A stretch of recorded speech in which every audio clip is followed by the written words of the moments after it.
traumatic wounds, and I imagine this is something that a lot of you see all the time. I felt too far away from you on stage, so I'm hanging out down here. So we're going to be talking about some different products here, and maybe I'm too far away from my clicker. I might have to come back up here.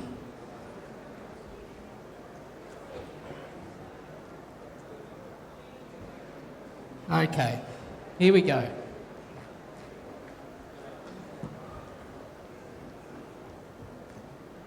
No.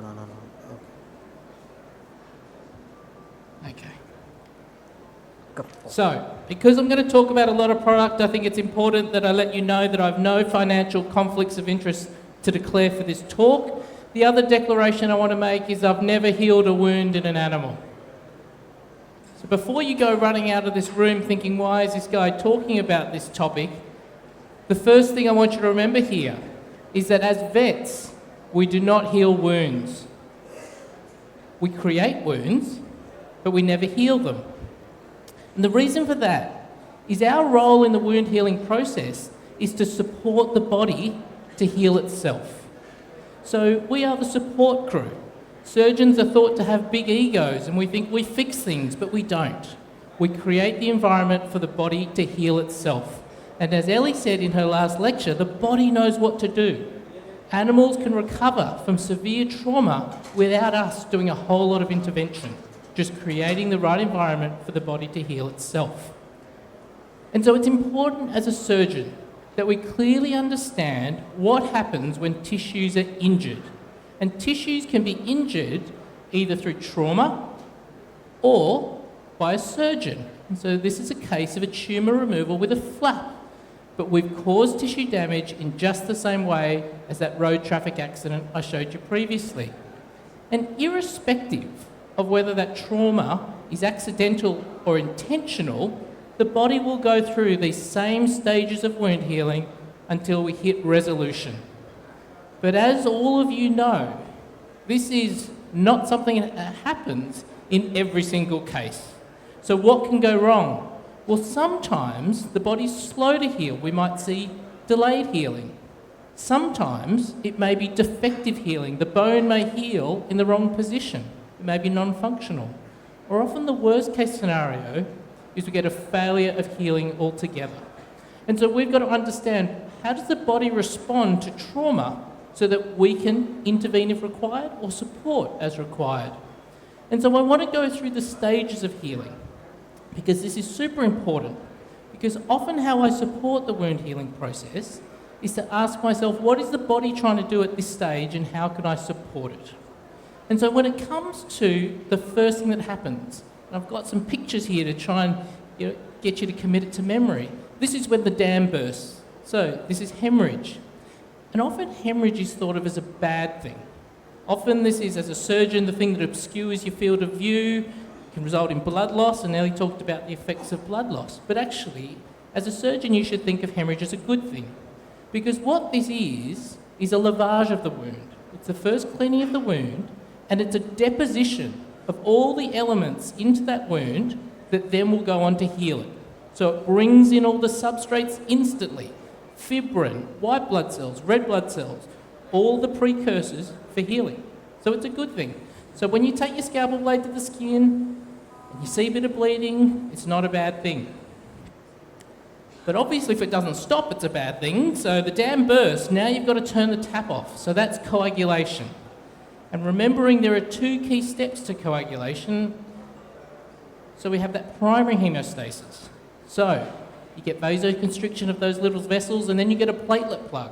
The platelet plug is not particularly strong. It's not particularly robust. But what we've now learned is the power of this platelet plug. So you may have heard of platelet-rich plasma. This little guinea, this little temporary plug here, is what drives a lot of the wound healing process. There are over 200 growth factors that are released out of those little platelets. It's the surface that helps the second stage of hemostasis, and that's that fibrin formation. And that forms a scaffold upon which the tissues can heal. So everything has a purpose. Then I like to think of this next step as a cavalry arriving. So what we have is all of the white blood cells now coming from the vessels out into the tissues. And they've got an important role to play because whenever we injure tissues, often we have necrotic tissues, some tissue dies, and we get bacterial contamination. And so who deals with that? It's the white blood cells. So when this happens, the wound is starting to look swollen. It might be reddened, it might be painful. Again, this is a good thing. This is part of the wound healing process. Then, the next part is debridement. So all those white blood cells, they've got to gather up everything that shouldn't be in that wound. Dead tissue, foreign material, bacteria, and they've got to take it and throw it all out. And this is really important to recognise because in every single wound, whenever tissue is injured, there will be some dead tissue. There will be some bacteria, and all of that has to be removed. So in terms of your role as a surgeon, the less bacteria you put in any wound, the less work the body has to do. So this is a really important phase, the debridement phase, and during this phase, the body's going to liquefy all that tissue that it doesn't want there, and that tissue has to go somewhere. If it's got nowhere to go, it forms a nice little pocket in the tissues and you get an abscess forming. Now you can clean things up and flush it out as much as you want, but there will always be tissue that has to disappear somewhere. So we'll talk a bit about drainage and how that comes into play. Then we're going to build something from nothing. Now the magic really happens.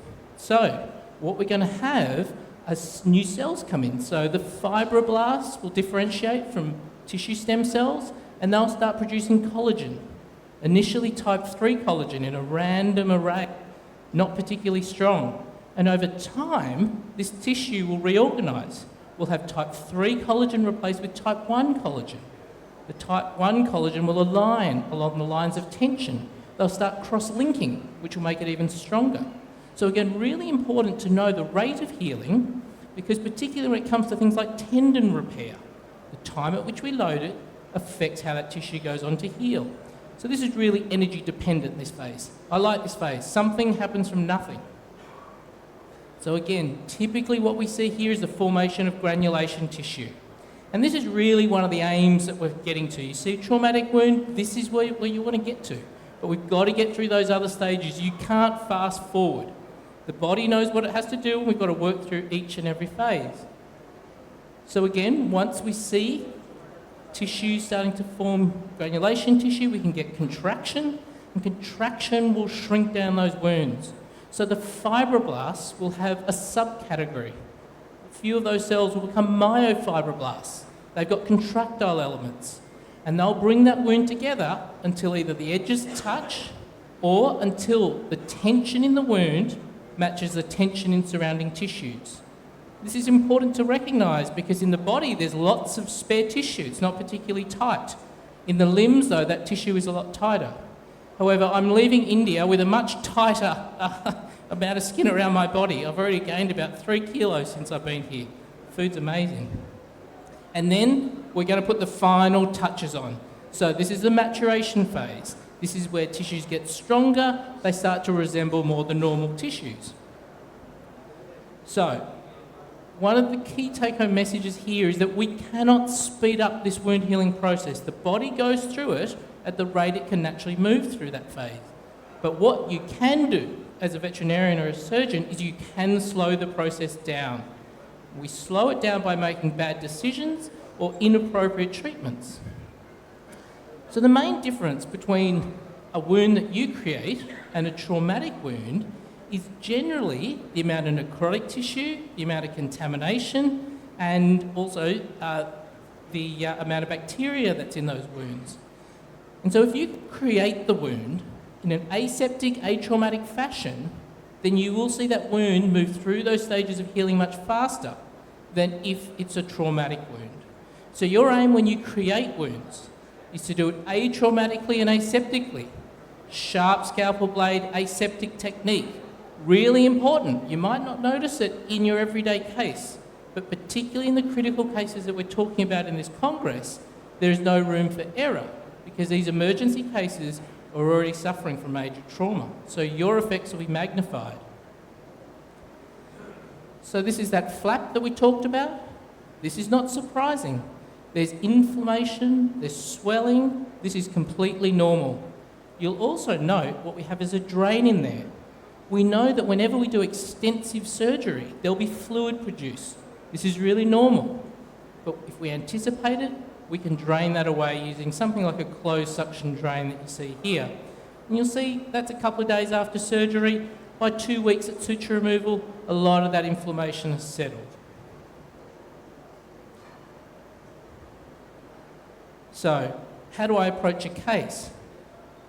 Well, the first thing I want to do is to know what I'm dealing with. So I need to know my enemy. I want to know what tissues are involved, so how deep does it go, and what stage of healing is it at? Because sometimes you're presented with a wound very acutely, like this little dog that was hit by a car, presented minutes, half an hour after it was traumatised.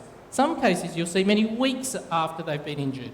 And so I think it's important to ask yourself those two questions. What tissues are involved and what stage of healing are we at? So what do we do initially? So think about these images down the bottom of the screen. When you first see that animal, if it's just been under trauma, then you might want to apply a light dressing just to help with the coagulation process. A bit of pressure to help stem the bleeding. You may also want to cover it with a sterile dressing to stop further contamination. Because interestingly, when you culture wounds like this, it's often not the bacteria from the road that the animal was dragged along that causes the infection subsequently. The source of bacteria that is in most wound infections will come from your hospital. So when that animal presents, sterile gloves or at least clean gloves, sterile dressing on that nice and early.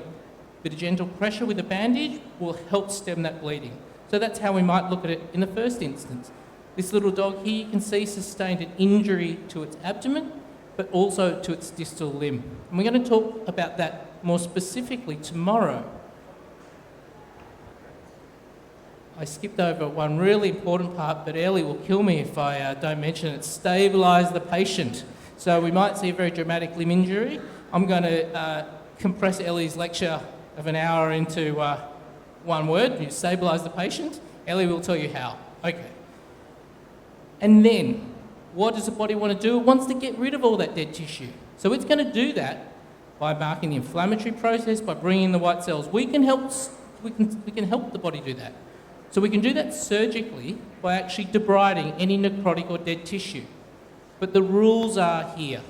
You don't want to blunt dissect, because that tissue is traumatised. So generally sharp dissect, just with a scalpel blade and a pair of forceps. So sharp debridement. Aseptic technique. You may think the animal's been dragged along the road. I still drape that up. I still wear sterile gloves and I still wear a sterile kit because I don't want to put any new bacteria in that wound because the body has to get rid of it. Then we want to be conservative. So there's a saying in surgery, if in doubt, cut it out. If it's skin, leave it in because you can check that skin every day. If it stays on there for one extra day, it's not a major problem. If you cut that skin out, you can't put that back. Then you may have a really big hole to deal with. So what I'm telling these owners is this animal needs a bandage change every day for probably the first 5 to 7 days. And at each bandage change, we can take away a little bit more if we need. So this little dog here, this is what we've done after debridement here. With skin, we know that partial thickness injuries occur commonly, and the skin can regenerate very quickly from partial thickness injuries. So I've just taken what I know is definitely dead. What's then important is we want to remove, again, necrotic tissue, bacteria, foreign material, so lavage. I like to use sterile saline, but what's more important than anything is volume. So if you don't have big bottles of sterile saline, you can use tap water. If anyone here fell over and grazed their wrist, you would go to the tap and you'd rinse it under the tap until everything was out. You can use tap water if that's what's going to give you the volume. I don't add iodine, I don't add chlorhexidine, because although in very small concentrations they won't be cytotoxic, they don't stay in contact with the wound for long enough to have an effect. So it's just a waste of time. You want volume and it moves to that wound very quickly. So that initial presentation, put it under the tap and hose that out. If you've got sterile saline, that's great, but you might be putting a couple of litres through that wound. So it's okay. Think about what you would do. Again, just washing it and cleaning it out is perfectly appropriate. If you want to put a bit more pressure, 20 ml syringe with an 18 gauge needle will give you the right amount of pressure. But be careful, if you put too much pressure, you can drive bacteria deeper into that wound where it wasn't originally. So I'm very careful with pressure. And then we're going to dress that wound, and I'm going to talk about specific dressings in a moment and how they can work with us. And we use different dressings at different stages of wound healing. And often what I'll tell owners is that every time I do this bandage change, it's likely to be painful. So we're going to estimate for a sedation every day, because these animals will be very uncomfortable if you're doing it without sedation. So this is dog 2 days post-injury. You'll see my debridement also involved a limb, because that was half a foot that I showed you a picture of. That was deemed non-salvageable. So part of our debridement included one limb, and again we've taken tissue that was obviously dead. This is 3 days now. So you can see our dressings in this case have been used to encourage debridement. So we can use bandage debridement, again I'll talk about that in a moment, but we can also use surgical debridement. The problem with surgical debridement is you can't tell what tissue will survive and what will die. The body is much better at doing it. So I select bandages that promote what we call autolytic debridement. Essentially, I let the body debride the dead tissue because it can more specifically choose dead tissue versus live tissue. The body will not dissolve healthy tissue. It will only remove the dead tissue. So it's far more selective. Surgery is like taking, a massive sledgehammer to putting in a thumbtack. It's overkill. So you can do that to remove obvious dead tissue, but go conservative and stage that process a little bit every day, because the body will be far more selective. So here we go, 3 days. Now we've got 5 days. About days 3 to 5 is when I know we're starting to enter the repair phase. So this is a fork in the road. What either happens at this point is the body moves from the debridement phase into the repair phase, or it stays in the debridement phase. If it stays in the debridement phase, what are you going to see? You're going to see ongoing discharge. Something is driving the process to continue. And this is one of the biggest reasons why wounds fail to heal, is we get a prolonged debridement phase.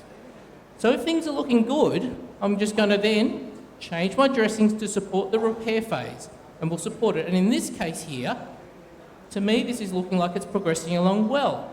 What you may see, this funny appearance here, is that what partial thickness skin injuries look like. Because remembering, if you haven't lost all the hair follicles, then the skin can regrow from each follicle base. So you can rapidly regenerate skin as long as the follicle remains intact. I don't like to talk about hair follicles, it's not my strong point. Okay, now if there's a problem, and if that wound stays in the debridement phase past about 5 days, something's going wrong. So we could have resistant bacteria, for instance. So the body either can't get to that wound, so blood supply might be an issue, or it could be a multi-resistant organism.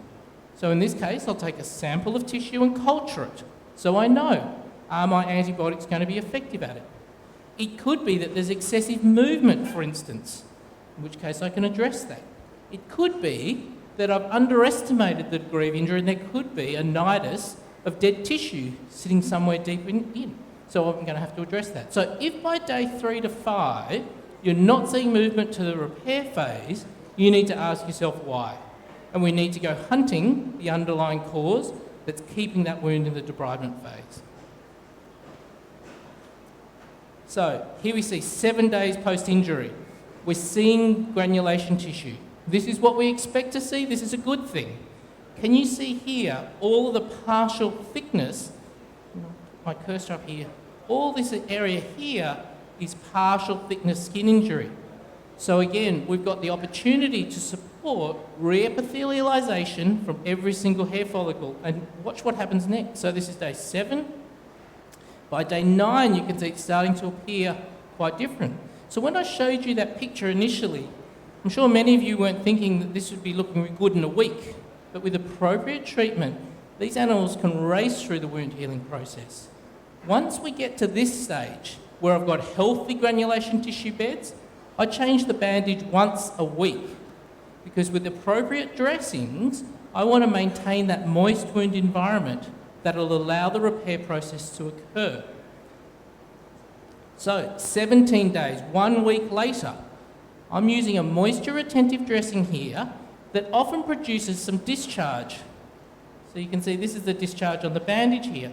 Once you clean that up a little, you can see now we've got a wound that's starting to contract as well, and it's re-epithelialised all that area. Magic, the body knows exactly what to do.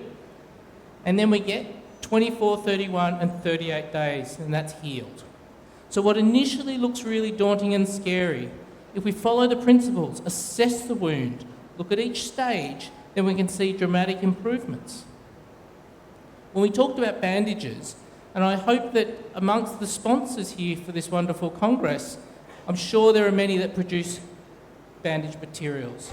This is the key to getting wounds to heal, and you do not have to have every single bandage in your hospital. As someone who has to look at the balance of the accounts at the end of the month, I definitely do not want every vet to have every sort of different bandaging material they can think of. It's not required. What you need is just a few wounds, a few wound dressings. You need something to cover over a sterile surgical wound. So I like either Primapore or the Fixamol with Telfa pads, but essentially it's just a sterile cotton wool with a bit of plastic covering and an adhesive dressing that sticks to the skin. So I think this is really important in any post-op wound. So here we can see a little fracture that's got that post-operative wound dressing on, and that prevents contamination. I then want a dressing that helps me in the debridement phase. And you have two choices here. Traditionally, we use these wet to dry dressings.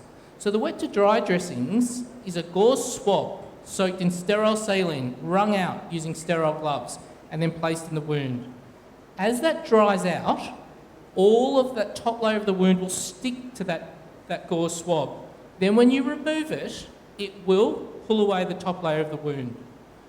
Now, this is not a bad thing for perhaps the first bandage change, but it's just like surgery. It's non-selective. It's whatever sticks to that dressing comes off, and that includes that beautiful platelet plug that was already there initially. All the first stages of healing, primary, secondary hemostasis, you start the whole process again. So can you use it and get a wound to heal? Yes. Is it the fastest way? Perhaps not, because we're working against the body by non-selectively debriding that every time you do a bandage change.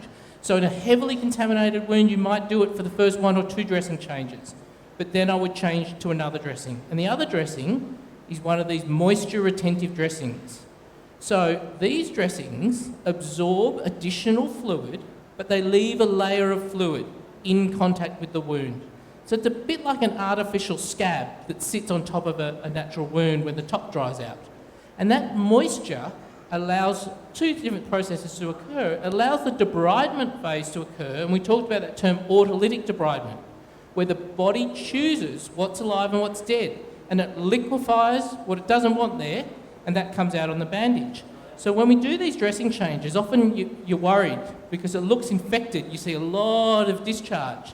But this is quite natural.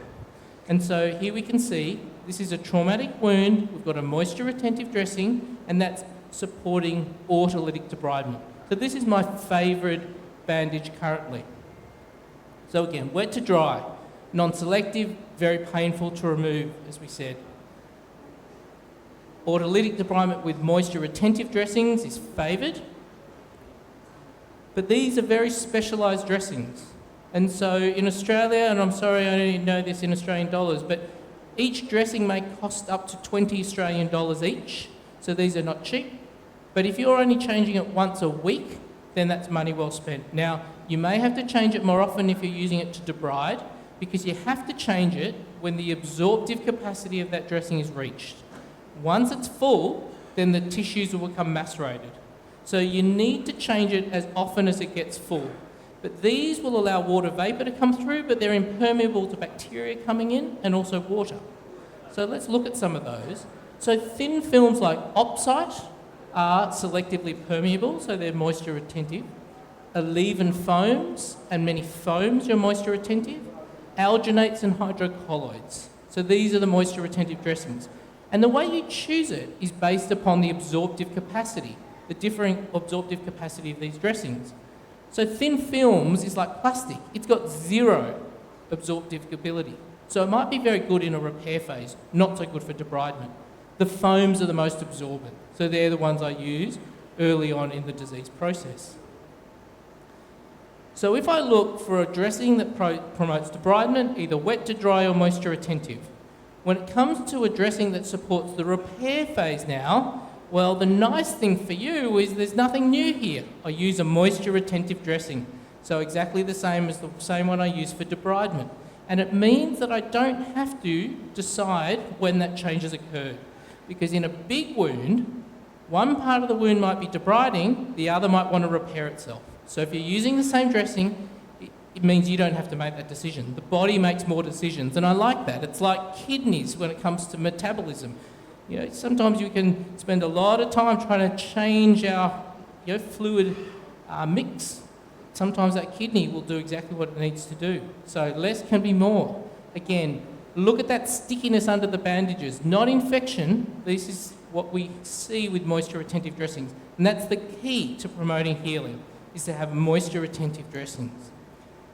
Now, hydrogels, like intrasite gel and the wound gels, these are used in the repair phase when the body isn't producing a lot of fluid itself. So if you put a foam on and it dries out, the magic stops. So you can use a moisture donor like a hydrogel. So that's what the intrasite is here. You probably all had lots of dressings that you've used that I didn't list up here. So Gelinet, for instance, so a petroleum impregnated gauze. It can be used, and it can be used often in the repair phase. We can use silver-coated dressings. We can use honey. You can use sugar. So there are many ways to support the body doing its own thing. In my opinion, there's no such thing as the perfect dressing. There are many perfect dressings. You just want one that does the job that the body is trying to do at that point in time. So if I have a multi-resistant organism, I might use something like honey, or I might use a silver-impregnated dressing, for instance, because that has antibacterial properties, because I know my antibiotics won't hit the mark. So that's how I might use those. And then a dressing that supports maturation, and they're very similar to the ones that you put over a post-operative wound, because often at that stage the skin is healed over and it's just the remodelling process. So you just want to protect it from any mechanical abrasion. Okay, so the key messages here. Large wounds can be very confronting. There's no doubt about it. They're scary to see. You want to know your enemy, assess that wound. The initial aims are debriding that, getting it to the repair phase, and using appropriate dressings. You need a number of dressings in your hospital, but not an infinite number. One for post-op, one for debridement, one for repair, and then the maturation is the same as the post-op. And I think it's really important to communicate to the owners the timeframes. We're not magicians. You can't do it in one dressing change. This process takes time, and I explain that to the owners. All right. So I'll give you a little mental break now, because that was intense. I want to show you a big thing from Australia. Does anyone know where this is? This is right in the middle of our massive country. This is Uluru. It's a huge rock. It's 10 kilometres around the base of it. It's a massive rock, but incredibly beautiful. And in Australia, we like big things. We have the big banana. Some of you may have seen that. We have the big pineapple. Now, most of these, I'll say, are up near where Ellie lives. I don't know what that says about Queenslanders, but there's also the big apple we have and the big mango. So you can see Australians love big fruit, but not just big fruit. This is one from my home state. This is the big merino. So you can actually climb up this merino. The locals loved it so much that they moved it when the highways was built, so they didn't lose their big merino. There's a big crocodile up here, and he looks a lot friendlier than the real thing. So I would prefer to pose with the big crocodile. This is our least impressive big thing. I don't know if you can tell what this is. The big potato. This is in a town called Robertson. It's probably the least visited big thing in Australia. So And then we love shrimp so much, we have 2 big shrimps. So again, in Australia, we love big things. So I encourage you to come to Australia and visit as many of these as you can. It's infinite. It's only a taste of the big things in Australia. So there's my little Australia tour for you. Are you ready to kick on now? Here we are. So here's the process. This is supporting the body. Multiple steps from injury to tissue resolution. This is a beautiful thing, but hang on, we're surgeons, or I'm a surgeon, I want to do something. So what's the role a surgeon can play in this process? Well, when I think about immediate surgical closure, it's clean surgical wounds, but rarely will I primarily close a traumatic wound. Why? Because a lot of tissue's been damaged during that injury. Contamination has often occurred, and we might have foreign material in there. So rarely will I close a traumatic wound. A simple laceration, so in Australia, it's dogs running on the beach and they cut themselves on a shell and they have a very clean wound and we can suture that. That's probably one of the few cases, like this cut pad here. Very clean, it's in salt water, so this is almost the ideal one to close. But other than that, rarely will I close it. The only exception here is if it's going into a body cavity. I'm going to talk to you about penetrating injuries, I think, my next lecture. So we'll touch on what happens there. So actually our role is we're rarely called for right at the beginning. What's far more common is this delayed primary closure. So this is where we acknowledge the body has to go through the debridement phase. The wound is nice and open, there's lots of drainage. All that liquefied tissue will come on out. And so we might treat this wound as an open wound for about 3 days. Once we're happy, the nature of that discharge is decreasing. So there's less of it and it's less thick, it's becoming more serous-like. Then we might go ahead and then close that wound. And that's going to give us a much better chance of this holding together. You can perform what's called secondary closure. Now it's very close to delayed primary closure. And what this is closure after you've got granulation tissue. So if you're a little risk averse and you want to be absolutely sure it's not going to get infected, then you wait for at least 5 days. So when you've got a healthy granulation tissue bed, then you can go ahead and close it like this. And the chances of this dehiscing are very low because we know the body has got everything out of that wound that it wants to get out of there. So now I'm going to give you a case and I want you to work through it yourself here. This cat was owned by a veterinarian. It's a 4-year-old Burmese, and Burmese go wandering off all the time. It's come back, unknown trauma. Superficial wound, it's just the skin and the subcutis. So take a moment to think about what stage of healing this is in, what tissues might be involved, and what might be an appropriate way to progress. We've got so many people, I won't ask you to yell it out, but have a think. What would you do? Very common scenario, unknown trauma. But we can see the nature of it here. It looks quite contaminated. Okay. Well, the vet decided that it would be easier to close this up because this cat's a hard cat to manage. And so if we flush it, clean it, then suture it, that would save everyone a lot of time and energy. Good idea? Probably not, based on what we were just talking about. And so, a couple of days later, very predictably, this wound breaks down. Why? Not because the vet did a bad job, the vet made a bad decision. And so, the technique was right, yes, you can close it, the timing was wrong. And the timing was wrong because the body needed all of that discharge to come out. And it finds its way out. Again, the body knows what to do. So this wound's dehisced. So what do you do now? Can we re-stitch this now? No. So I think again, now we've got more necrotic tissue here, don't we? If we cut all that out, we're going to have a really big hole. And so what we might do is acknowledge these steps of healing. The body still has debridement to go. We can see we've created some more necrotic tissue. So what do you do in this area? Because it's really hard to bandage. It's on the upper thigh of a cat. So how do you keep all those bandages intact? Well, what I did, and I visited this vet because she was a former student, she was very upset, it was her own cat. So I went to her clinic and I showed her this technique. And this is called a tie-over dressing. And essentially, in hard to bandage areas, I just place suture loops around that wound. And that anchors the dressing in because I can tie all those loops together like shoelaces. So here you can see we've got an leave-in foam in there. We've got just suture material around there, these big loops that we can shoelace on top of it. Here we go, 1 day after, we can see the tissue's looking healthier. 4 days again, now we're starting to see granulation tissue, we're happier. The tension was the problem here. So tension will also cause dehiscence. And so what she elected to do here, she partially closed that. It's a lovely job here. She's placed a smaller set of tie-over sutures. You can see that here.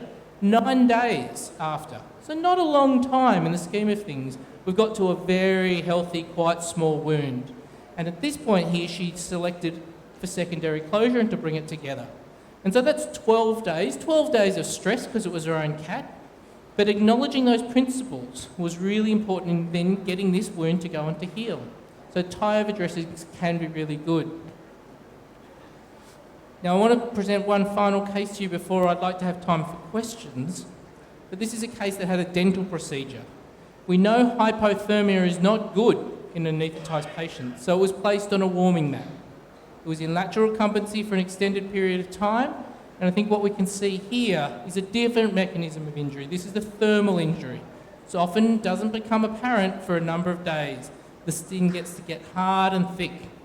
So very unfortunate. When we clip the dog, we can see the extent of injury. So remembering, part of the principles of what we're trying to teach here is that you need to assess that fully. We need to know what tissue is alive and what tissue is dead. You need to clip widely.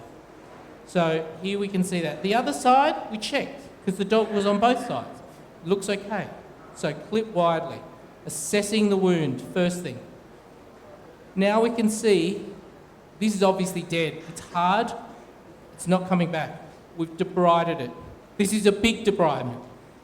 If some large wounds are confronting, this is like super confronting. So big discussion with the owners. We're saying this is going to take a couple of months before we can get this together. So again, debridement and a tie-over dressing, hard to bandage area. But we have to let the body go through the phases. We have to wait for all the dead tissue to declare itself. We need to get that out of the wound, and then we can start reconstructing. If you try and reconstruct now, it's too early. Often the debridement will continue and your repair will fall apart. So patience. Here we go, day 1 after debridement. Day 3 after debridement. More tissue is starting to debride. So another good reason why you don't rush in. Day 7, starting to look better. It's coming down, probably no impediments to healing. This is good. We then looked at doing some reconstruction on that side, but lo and behold, the other side now has declared itself. So we can see now on the right side, large area of necrotic tissue that we're going to have to manage. This is that kind of case that you want to see and then go away on holiday because you don't want to have to be managing this. And I'm going to confess that's exactly what I did. I saw this dog for about a week and then I left the country and my colleagues did an amazing job with this case. And so, again, day 10. Still not too far down.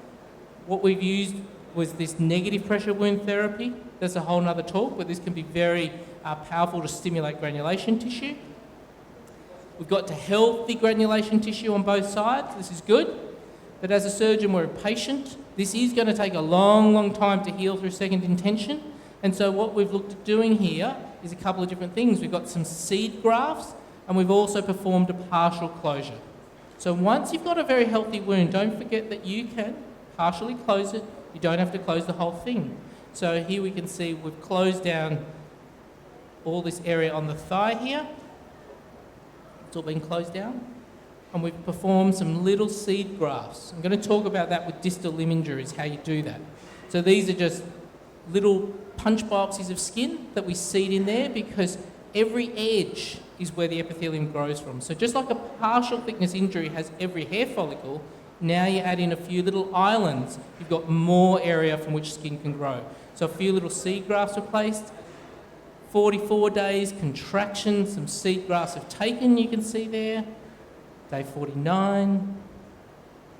And finally by day 70, this is here.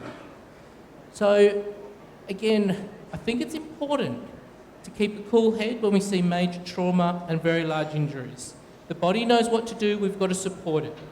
Importantly, we've got to communicate timeframes to owners because this takes a long period of time. If you understand what the body is trying to do at every stage, you'll have a lot more success in the whole process. Recognise how to support each stage with the right dressing, and you don't have to have them all. And then again, what's important and what we'll talk a bit more about as well is those missed injuries, and Ellie alluded to it. How do you avoid missing potential injuries? We'll talk a bit more about that in the days to come. And once again, I want to thank all my team. The team is growing. This is a much more recent photo, again, for all their help in collecting all these cases. So thank you very much. We've got 5 minutes for some questions. So I see there's a burning question over here. We got a microphone. Mic on. Shoelace type of bandaging. Yes. So how frequent would you like to do the rebandaging? Like how frequently? Yep. Alternate days, 2 alternate days, 3 alternate. What would you like to do? Great question. So with a tie-over dressing, the rules don't change. Essentially, it depends on the dressing that I put on. So most of the time when I'm using a moisture retentive dressing, then it's when that dressing becomes full. So initially, I might be changing a dressing twice a day if it's a very effusive wound, because whatever I put in just gets filled up with fluid. Later on in the process, it could be once a week. And so with moisture retentive dressings, I look for about 2/3 of fill in the dressing. And what you can do with some of these dressings, you take the top layer off, you have a look. If it's not full, cover it over and leave it in place.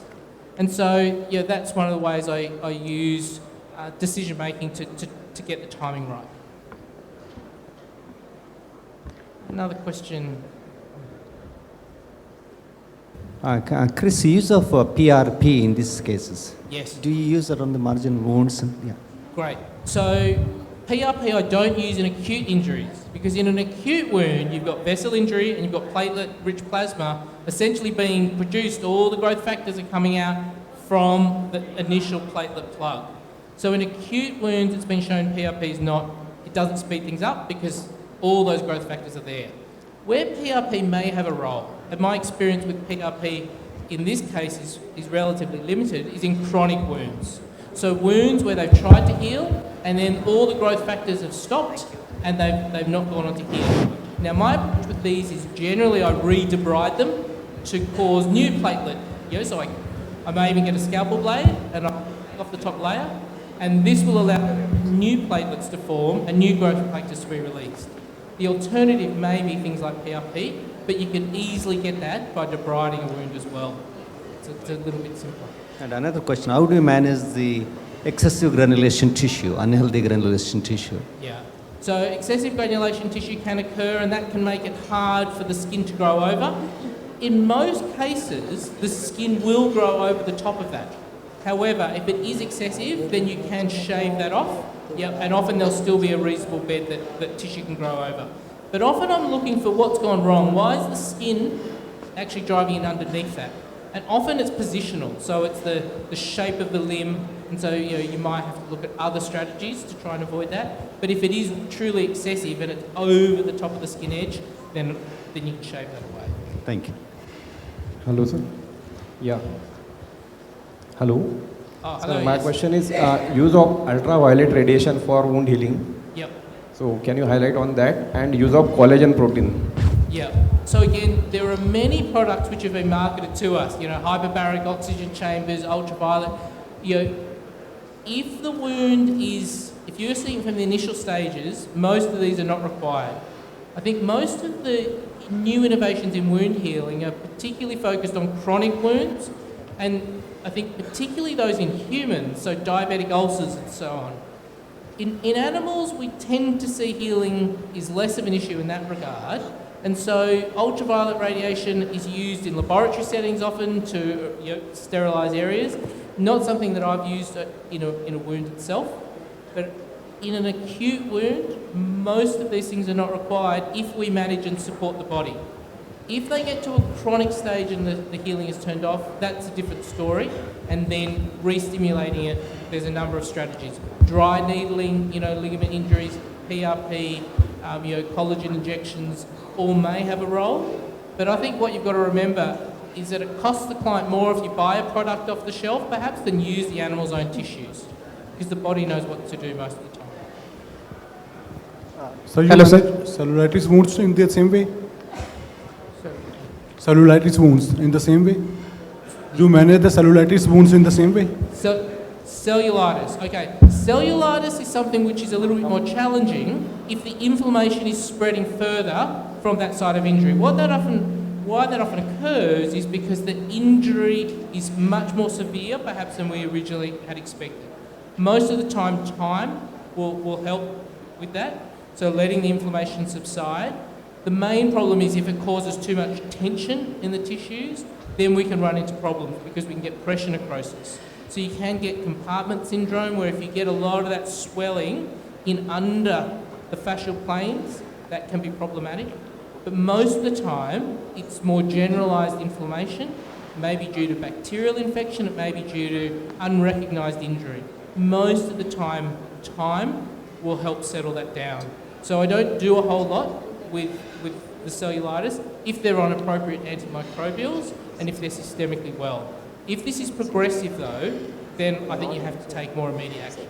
So that would probably be biopsying, culturing, if it's getting worse. And so let the body tell you what it wants to do. So that's why at that day sort of 5 mark, things should be getting better. If they're not, we're looking for what's driving that process. Hunt for the underlying problem there.